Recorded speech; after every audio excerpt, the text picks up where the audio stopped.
Social post ప్రేక్షకులకి స్వాగతం. నేను doctor Anil Kumar Bachchu, certified financial ప్లానర్‌ని.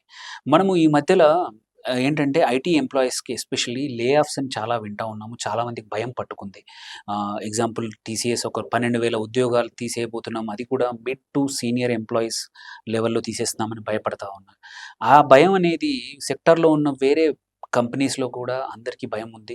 ఇలాంటి టైంలో నాకు ఆ పరిస్థితి వస్తుందా అని భయపడే వాళ్ళు, ఆ పరిస్థితి రాకముందే కొన్ని చేయాల్సిన ఇంపార్టెంట్ ఫైనాన్షియల్‌గా తమని తాము ఎలా కాపాడుకోవాలో కొన్ని థింగ్స్‌ని డిస్కస్ చేద్దాం అనుకుంటున్నాను. కేర్‌ఫుల్‌గా వినండి. మీకేమైనా డౌట్స్ ఉంటే later you can post it. So, first thing ఏందంటే ఈ ఎస్పెషల్లీ ఈ టార్గెట్ ఏదైతే ఉందో, లే ఆఫ్ టార్గెట్ ఏదైతే ఉందో యూజువల్లీ మీడియం అంటే సంబడి హూస్ ఇన్ లేట్ 30స్ నుంచి 40స్ వాళ్ళని ఎక్కువగా టార్గెట్ చేస్తున్నా. ఎందుకంటే మీరు కంపెనీకి ఎక్స్‌పెన్సివ్ అయిపోతారు. అంటే మీ సాలరీలు మీకన్నా ఇద్దరు, ముగ్గురు చిన్న వాళ్ళని యంగ్ ఏజ్‌లో ఉన్న వాళ్ళని తీసుకుంటే ముగ్గురిని తీసుకోవచ్చు కదా! అని కంపెనీస్ యొక్క హైయర్ మేనేజ్మెంట్ ఆలోచన సరళి ఉంటుందనమాట.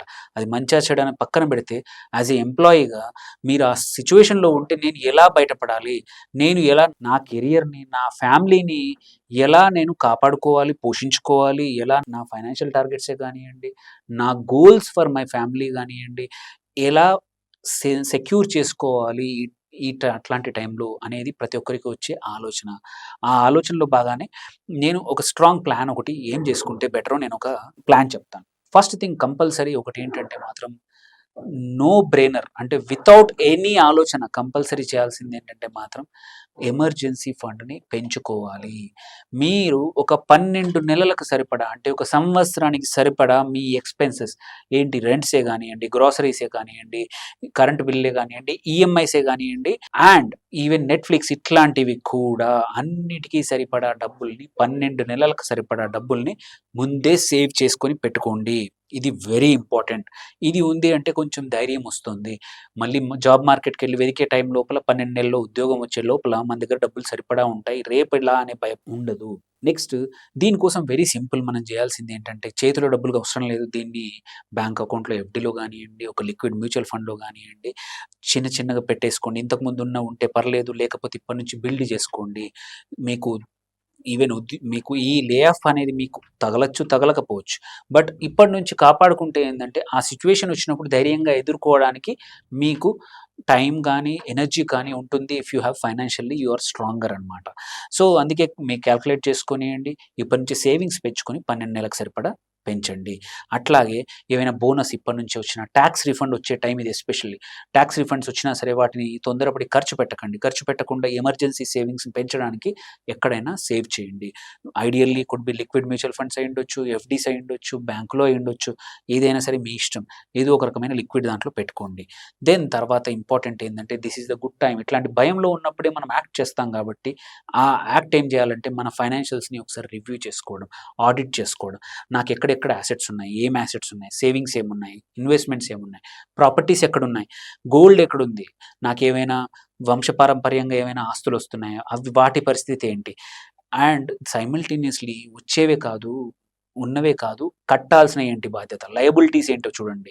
మీ హోమ్ లోన్స్ ఏంటో చూడండి. మీ కార్ ఈఎంఐలేంటి? పర్సనల్ లోన్స్ ఏంటి?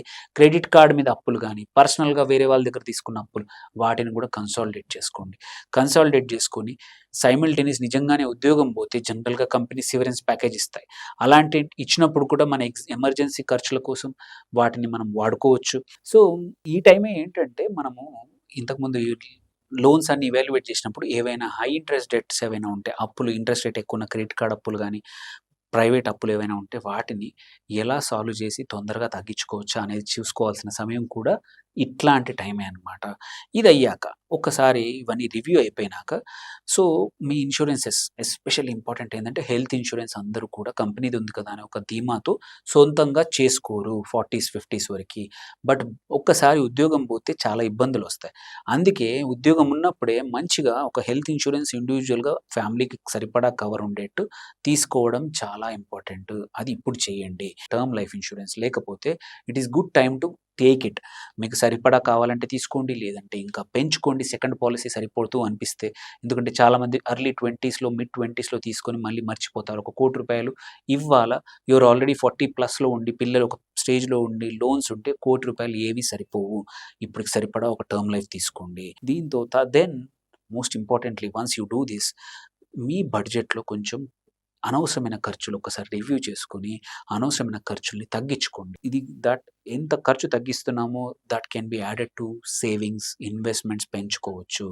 అండ్ మోస్ట్ ఇంపార్టెంట్ థింగ్ ఏంటంటే ఇప్పుడున్న ఇన్వెస్ట్‌మెంట్స్‌ని ఒక్కసారి రివ్యూ చేసుకొని ఏవైనా బెటర్ రిటర్న్స్ వచ్చేట్టు నిరర్థకంగా తక్కువ ఇంట్రెస్ట్, తక్కువగా వస్తున్న ఏవైనా ఉన్నాయనుకోండి, వాటిని రివ్యూ చేసి మార్చి మంచి రిటర్న్స్ వచ్చే ఈక్విటీ సైడ్ కానియండి, ఆర్ మీ ఇష్టం గోల్డ్ అంటే గోల్డ్ కానియండి, ఆర్ సంబడి క్రిప్టోలో బిలీవ్ చేసేవాళ్ళు, బిట్‌కాయిన్ లాంటి మేజర్ కరెన్సీలో గాని బిలీవ్ చేసేవాళ్ళు కూడా ఉన్నారు. మీ రిస్క్ తగ్గట్టు మీ ఫైనాన్షియల్ అడ్వైజర్‌తో మాట్లాడుకొని మీరు ఇన్వెస్ట్‌మెంట్స్ మూవ్ చేయండి. And last but not the least very important ఏంటంటే వెన్ యూ ఆర్ 40 ఐడియల్‌గా మేమెప్పుడు చెప్పేది ఏంటంటే 30స్‌లో ఉన్నప్పుడే ఇన్‌కమ్ డైవర్సిఫై చేసుకోండి. మీరు ఒక్కరే కాదు మీ పార్ట్నర్, లైఫ్ పార్ట్నర్ ఉంటే వాళ్ళు కూడా వర్క్ చేసి ఎంతో కొంత సంపాదిస్తే ఏంటంటే double income is always better than single income.